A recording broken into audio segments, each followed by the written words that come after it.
ബാറ്റേഴ്സിന്റെ today's Chanakya അതിലും 72 മുതൽ 80 വരെ സീറ്റുകൾ അവർ UDF-ന് പ്രവചിക്കുന്നു. 60 മുതൽ 65 വരെ സീറ്റുകൾ LDF-ന് പ്രവചിക്കുന്നു. 3 മുതൽ 7 വരെ സീറ്റുകൾ അവിടെയും NDA-ക്ക് 3 സീറ്റുകൾ അത് 7 വരെ ആകാം എന്ന് ടുഡേസ് ചാണക്യയുടെ സർവേ ഫലമായി വരുന്നുണ്ട്. 72, 80, 60, 65, 3-7. മഞ്ജുഷ, ഇതുവരെ വന്ന 5 സർവേ ഫലങ്ങളിലും UDF-നാണ് മേധാവിത്വം. UDF കേരളം ഭരിക്കും. പക്ഷെ പറയുമ്പോൾ മെജോറിറ്റി മാർക്ക് ചിലപ്പോൾ കൃത്യമായിരിക്കും, അല്ലെങ്കിൽ ഒരു സീറ്റിന്റെ കുറവുണ്ടാകും. പക്ഷേ ചാണക്യയുടെ ഫലത്തിൽ ഒരു സീറ്റ് കൂടുതലുണ്ടല്ലോ, 72 സീറ്റ് വരെ. 72-80 ഏറ്റവും കുറഞ്ഞ ഒരു സാഹചര്യത്തിൽ, ഏറ്റവും മോശപ്പെട്ട ഒരു സാഹചര്യത്തിൽ പോലും UDF-ന് 72 സീറ്റുകൾ വരെ കിട്ടാം, 80 വരെ ഉയരാം. പക്ഷേ അവിടെ BJP-യുടെ അക്കൗണ്ടിൽ 3 മുതൽ 7 സീറ്റുകൾ വരെ ചാണക്യ പറയുന്നുണ്ട് എന്നുള്ളത് ഏറ്റവും പ്രധാനപ്പെട്ട കാര്യമാണ്. ആക്സിസ് മൈ ഇന്ത്യ UDF-ന് ക്ലിയർ മെജോറിറ്റി, ഏറ്റവും കൂടുതൽ മെജോറിറ്റി UDF-ന് പറയുന്നത് ആക്സിസ് മൈ ഇന്ത്യയാണ് അല്ലെ, 90 സീറ്റുകൾ വരെ പറയുന്നുണ്ട്. ആക്സിസ് മൈ ഇന്ത്യയുടെ ഈ കണക്കാണ് UDF-ന് ഏറ്റവും കൂടുതൽ ആശ്വാസകരമായിരിക്കുന്നത്. പീപ്പിൾസ് പൾസിന്റെ കണക്കിൽ 85 സീറ്റുകൾ വരെയാണ്.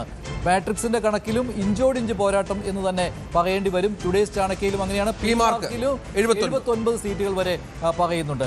മാട്രിക്സിന്റെ കണക്കിൽ 75 സീറ്റ്. ഇതൊരു ഇഞ്ചോടിഞ്ച് പോരാട്ടമാണ് മാട്രിക്സിന്റെ കണക്കിൽ വന്നിരിക്കുന്നത്. അതേസമയം ചാണക്യയുടെ കണക്ക് വരുമ്പോൾ അവിടെ UDF-ന് 80 സീറ്റുകൾ വരെ പറയുന്നുണ്ട്. പക്ഷേ 72 വേണമെങ്കിൽ കുറയാം എന്നുള്ളതാണ്.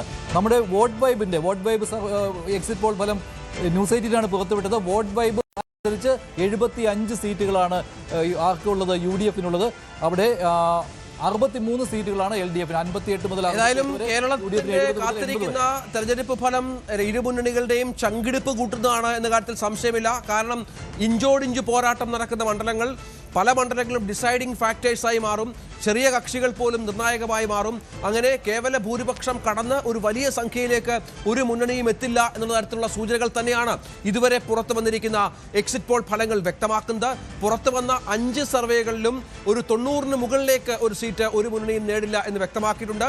ഒരു സർവേ മാത്രമാണ് 90 സീറ്റ് UDF-ന് പറഞ്ഞിട്ടുള്ളത്. പക്ഷേ ബാക്കി സർവേകളെല്ലാം 80-ന് താഴെ സീറ്റുകൾ, 72-70 സീറ്റുകളടക്കം ഇപ്പോൾ ഈ സർവേ ഫലങ്ങളായി വരുന്നു. എല്ലായിടത്തും NDA-ക്ക് സീറ്റ് പറയുന്നുണ്ട്. അതിൽ ടുഡേസ് ചാണക്യ ഉറപ്പിച്ച് പറയുന്നുണ്ട് അല്ലേ, ചാണക്യ ഉറപ്പിച്ച് പറയുന്നുണ്ട്. വോട്ട് വൈബിന്റെ സർവേയിലും എക്സിറ്റ് പോളിലും NDA-ക്ക് 2 സീറ്റുകൾ വരെ പറയുന്നുണ്ട്. എന്തായാലും തൂക്ക് സഭ വന്നാലും അത്ഭുതപ്പെടേണ്ടത്. ഇതൊരു പോളാണ്. ആക്സിസ് മൈ ഇന്ത്യ നോക്കുക, 78, 90, 49, 62 എന്ന കണക്കാണ്. പീപ്പിൾസ് പൾസ് 75, 85, 55, 65 എന്നുള്ള കണക്ക്. അവിടെയെല്ലാം നോക്കുമ്പോൾ മാട്രിക്സിന്റെ കണക്കിലും ഒരു തൂക്ക് സഭയുടെ സാഹചര്യം. കൃത്യമായിട്ടൊരു മേധാവിത്വം കിട്ടാം UDF-ന്. ആക്സിസ് മൈ ഇന്ത്യ ചാണക്യയും വോട്ട് വൈബും ഏതാണ്ട് UDF-ന്റെ കണക്കിൽ കൃത്യമാണ്. പക്ഷേ BJP-ക്ക് കൂടുതൽ സീറ്റുകൾ പറയുന്നുണ്ട്. ചാണക്യ 3 മുതൽ 7 സീറ്റുകൾ വരെ കിട്ടാം എന്നുള്ളതാണ്. അത് 3 സീറ്റുകൾ ഉറപ്പിച്ച് പറയുന്നുണ്ട് ചാണക്യ. 7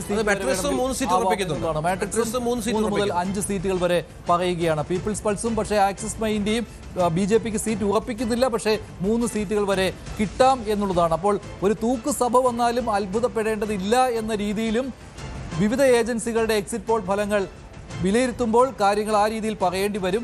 എന്നാൽ കൃത്യമായിട്ട് എന്തായാലും UDF-ന് ഒരു മേധാവിത്വമുണ്ട്.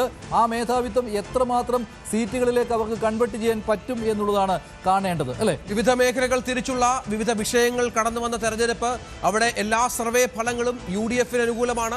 UDF ഭരണത്തിലേക്ക് കയറുമെന്ന് പറയുന്നു. LDF-ന് ഭരണ തുടർച്ച, 3ാം തവണയും ഭരിക്കാൻ പിണറായി വിജയന് സാധിക്കില്ല എന്ന സൂചനകൾ തന്നെയാണ് വളരെ കൃത്യമായി തന്നെ ഈ സർവേ ഫലങ്ങൾ നൽകുന്നത്. ആക്സിസ് മൈ ഇന്ത്യ ആയാലും, പീപ്പിൾസ് പൾസ് ആയാലും, മാട്രിക്സ് ആയാലും, ചാണക്യ ആയാലും, വോട്ട് വൈബ് ആയാലും പറയുന്ന സർവേ ഫലങ്ങൾ അനുസരിച്ച്, എക്സിറ്റ് പോൾ ഫലങ്ങൾ അനുസരിച്ച് കേരളത്തിൽ UDF ഭരണം സംഭവിക്കും. കേരളത്തിൽ UDF ഭരണത്തിലേക്ക് തിരിച്ചു വരും.